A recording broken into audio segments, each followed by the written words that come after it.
Fala aí, galera, um bom dia, uma boa tarde, uma boa noite. Já peço para você curtir e compartilhar esse vídeo, se inscreva no canal e ative o sininho para as próximas notificações. É isso mesmo. E não perca essas aulas. Tática de enfermagem. E hoje iremos falar sobre a revolta das vacinas. É isso mesmo. Época em que o presidente da época era Rodrigues Alves e o grande personagem Oswaldo Cruz. Então não perca e vem comigo. Então bora pro vídeo, pessoal. Então vamos lá. A revolta da vacina manifestou a insatisfação do povo do Rio de Janeiro com a vacina obrigatória da varíola, isso mesmo. E no seu contexto histórico, final do século XIX, começo do século XX, uma república recém-proclamada, sua capital Rio de Janeiro passava com uma problemática muito grande devido à concentração de pessoas na região centrais da cidade e sem um planejamento urbano ou sanitário adequado, pessoal.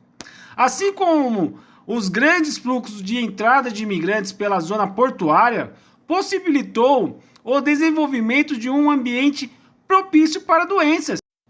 Mas, pessoal, é o seguinte, o nosso principal personagem, Oswaldo Cruz, nessa época, um grande médico sanitarista, veio com uma grande responsabilidade. Qual que era, professor? Conduzir as reformas sanitárias, dedicando-se inicialmente a acabar com a febre amarela e a peste bubônica. Porém, lá na frente, o principal ponto da revolta girou em torno da erradicação da varíola através da vacinação, devido ao nosso grande e ilustre personagem Oswaldo Cruz. Então vamos fixar aí, ó, presidente da época, Rodrigues Alves, prefeito do Rio de Janeiro, Pereira Passos, e o diretor de saúde pública, Oswaldo Cruz, que naquela época era denominado como ministro da saúde. E lembrando que a revolta da vacina se deu por causa do quê? Da rebelião contra a vacina obrigatória para a varíola. Você quer saber quem foi Oswaldo Cruz? Então não perca essa dica e dá uma olhada nesse vídeo. 300 réis por um rato, de preferência morto. Foi assim que no início do século XX, o jovem médico Oswaldo Cruz acabou com a epidemia da peste bubônica no Rio de Janeiro. A experiência foi um sucesso, ainda que alguns aproveitadores criassem ratos em seus quintais, só para ganhar. A sua trajetória não foi fácil. Em 1899, depois de estudar microbiologia em Paris, no Instituto Pasteur, ele volta ao Brasil decidido a combater uma série de doenças que matavam milhares de pessoas todos os anos. A situação é complicada, inclusive na economia.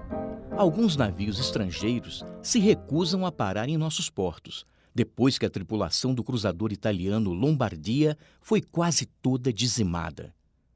Oswaldo inicia sua luta exterminando os roedores nos portos de Santos e do Rio e controlando os surtos de peste bubônica. Sua fama se espalha. Em 1903, assume o cargo de diretor-geral de saúde pública, com o desafio de acabar com uma outra epidemia, a da febre amarela. Alguns dias depois, ele toma uma atitude polêmica. Descontente com os métodos tradicionais de saneamento, ele resolve viajar a Havana, capital de Cuba, para estudar como a cidade havia acabado com o surto da doença. Naquela época, acreditava-se que o vírus fosse transmitido pelo ar ou pela água, até que o médico cubano Carlos Finlay descobrisse que o inimigo era outro: o mosquito Aedes aegypti. Oswaldo volta ao Rio e começa a lutar com o que tem. Organiza uma brigada de carroças pulverizadoras para limpar os focos de pernilongos e isola os doentes em cubículos. A imprensa pega no seu pé, mas o número de pessoas infectadas diminui rapidamente. Faltava ainda um desafio maior: vencer a varíola. E o único remédio era a vacina, ainda uma novidade para os brasileiros, mas já fabricada na França há algumas décadas, a partir do vírus da varíola da vaca. A repercussão é negativa. Ninguém queria colocar dentro do corpo o vírus da doença, ainda mais de um animal. Nem mesmo o intelectual Rui Barbosa. Mas não havia outra saída.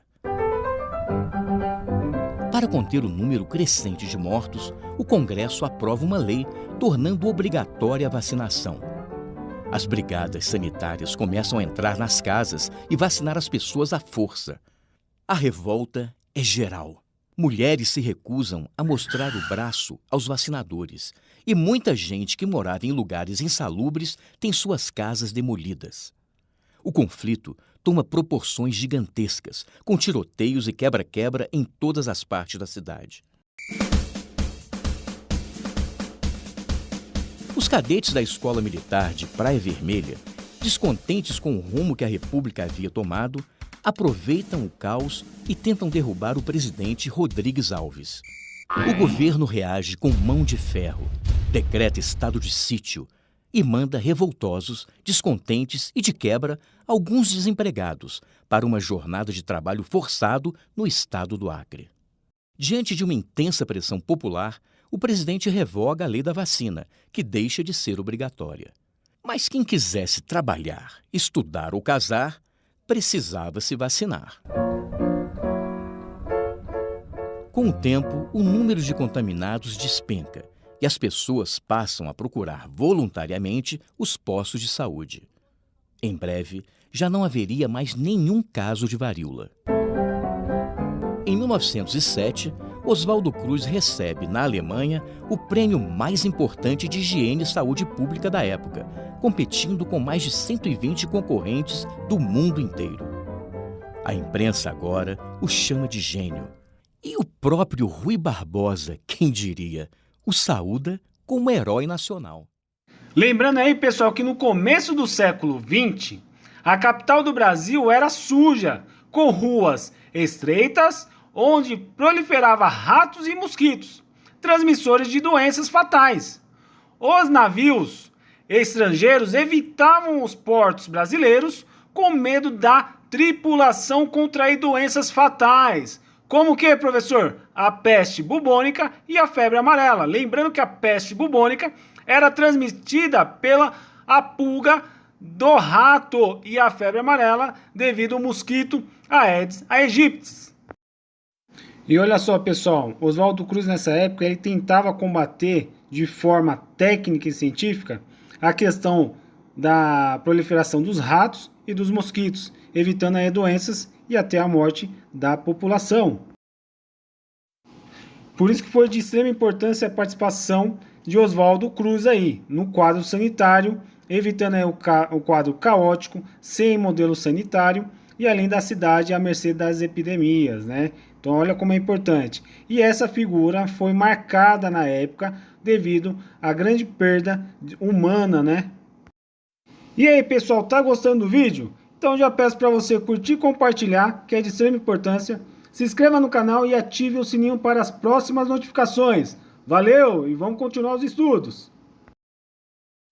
E não podemos esquecer que o Oswaldo Cruz teve um grande desafio, hein? De erradicar as epidemias de febre amarela na capital da República.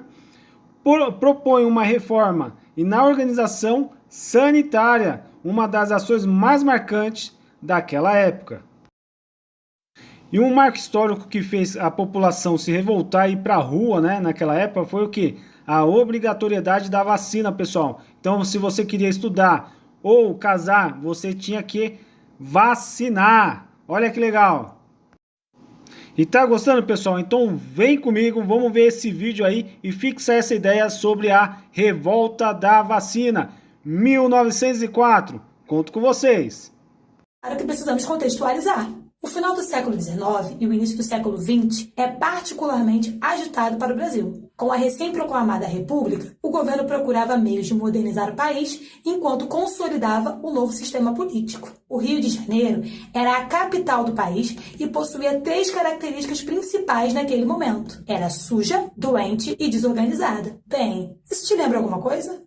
Com esse pensamento, o governo federal inicia um processo de modernização com a intenção de promover o país no exterior. As reformas urbanas, bom, vamos falar sobre elas com mais detalhes daqui a pouco. Aguenta aí! Foram promovidas por Pereira Passos, o prefeito da cidade. Esse processo se deu por meio das chamadas políticas de urbanização.